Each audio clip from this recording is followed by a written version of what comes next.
Assalamualaikum warahmatullahi wabarakatuh. Nama saya Sinta Devi Sukmawati dengan NIM 2103102132 dari kelas 4 Manajemen. Di sini saya akan menjawab soal-soal pertanyaan dari UTS pengantar ilmu filsafat secara lisan. Yang pertama, saya akan menjawab, jelaskan pengertian filsafat, fungsi filsafat ilmu, dan apa saja yang dikaji dalam filsafat ilmu. Saya jawab, filsafat adalah suatu pengetahuan yang mengupas pertanyaan-pertanyaan mendasar tentang keberadaan, realitas, nilai-nilai, dan berbagai pengetahuan lainnya. Untuk mengupas berbagai pertanyaan tersebut, diperlukan pemikiran yang kritis, logis, dan radikal.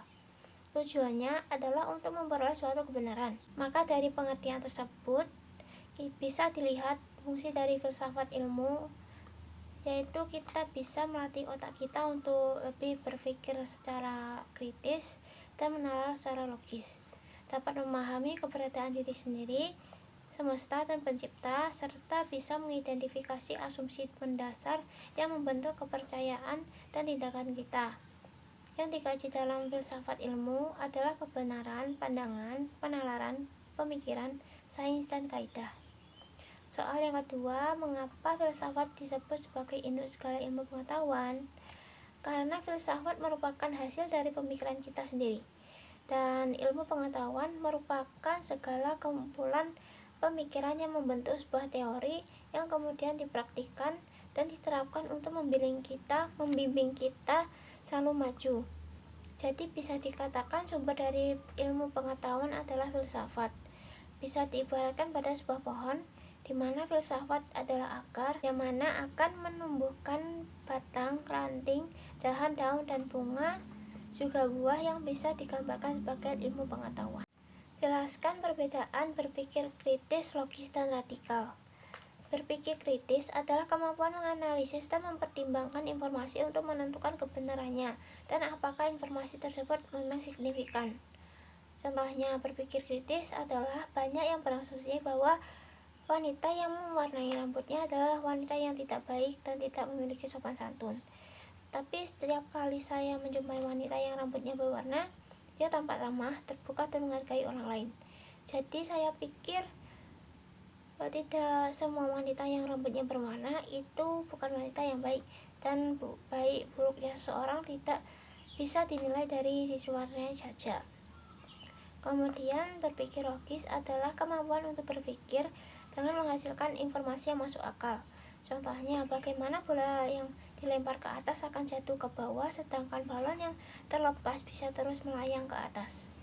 Karena bumi memiliki gravitasi dan bola lebih berat daripada balon, memang sama-sama memiliki udara di dalamnya, tetapi bola memiliki lebih banyak lapisan tebal, sedangkan balon memiliki lapisan yang sangat tipis dan berisiko meletus. Maka dari itu, balon akan terus melayang.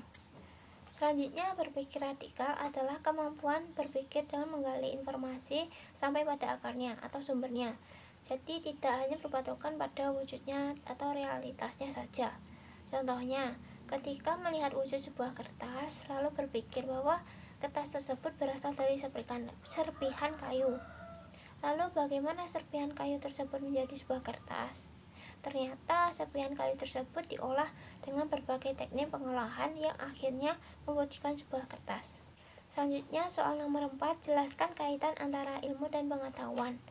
Jawab, ilmu bisa dikatakan sebagai hasil dari teori-teori yang berasal dari pengetahuan.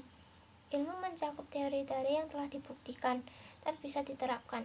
Sedangkan pengetahuan hanya sebuah teori-teori yang berupa peneralan, jadi belum terbukti secara pasti. Diibaratkan seperti saya yang berpikir bahwa api berkobar besar akan mati jika disiram 1 ember air. Ternyata setelah dibuktikan bahwa api malah semakin besar, dan ketika disiram berkali-kali dengan volume air yang besar, barulah api tersebut mati. Dapatlah saya ilmu cara memadamkan api besar yang berkobar dengan air yang bervolume besar dan banyak. Selanjutnya, apakah ilmu pengetahuan bisa meramalkan masa depan? Ya, ilmu pengetahuan bisa meramalkan masa depan dalam konteks pengalaman, karena pengalaman juga termasuk sumber dari ilmu pengetahuan. Saya ambil dari contoh pengalaman saya. Saya gemar sekali memakai earphone untuk mendengarkan musik. Ketika saya membeli earphone baru dengan merek yang sama seperti yang dulu, saya memprediksi bahwa earphone tersebut akan rusak dalam kurun waktu kurang dari 1 tahun. Karena earphone itu selalu saya bawa kemana-mana dan saya letakkan dalam tas saya dengan posisi yang tidak rapi, maka hal tersebut akan membuat earphone tidak bertahan lama sampai setahun lebih, dan itu akan berulang terus menerus. Jadi dalam merapalkan masa depan diambil dari situasi masa lalu yang memungkinkan bisa terjadi di masa depan. Nomor 6. Jelaskan penggolongan ilmu filsafat yang membahas tentang keberadaan. Jawab, ilmu filsafat yang membahas keberadaan yang berarti mendiskusikan berbagai alasan mengapa yang ada itu ada di dunia ini. Seperti mengapa manusia, hewan, dan tumbuhan ada di dunia ini, apa alasan mereka dilahirkan di dunia ini. Selanjutnya, nomor 7, soal nomor 7. Siapakah Anda, mengapa Anda dilahirkan, dan apa makna hidup menurut Anda? Jawab, saya adalah makhluk hidup yang bisa disebut sebagai manusia. Manusia memiliki organ tubuh yang lengkap, memiliki berbagai sifat dan berbagai macam emosi, memiliki kebenaran dan kegemaran dan hobi, memiliki masalah yang timbul akibat diri sendiri, memiliki kekurangan dan kelebihan sendiri. Saya pun bingung menjawab alasan mengapa saya dilahirkan. Saya dilahirkan karena ibu saya melahirkan saya. Ibu saya pun tidak mengetahui secara langsung anak seperti apa yang akan dilahirkannya, tapi rupa, sifat, dan perilaku akan turun-temurun dari orang tua kepada anaknya. Mungkin dalam hal ini berarti saya dilahirkan untuk meneruskan keturunan.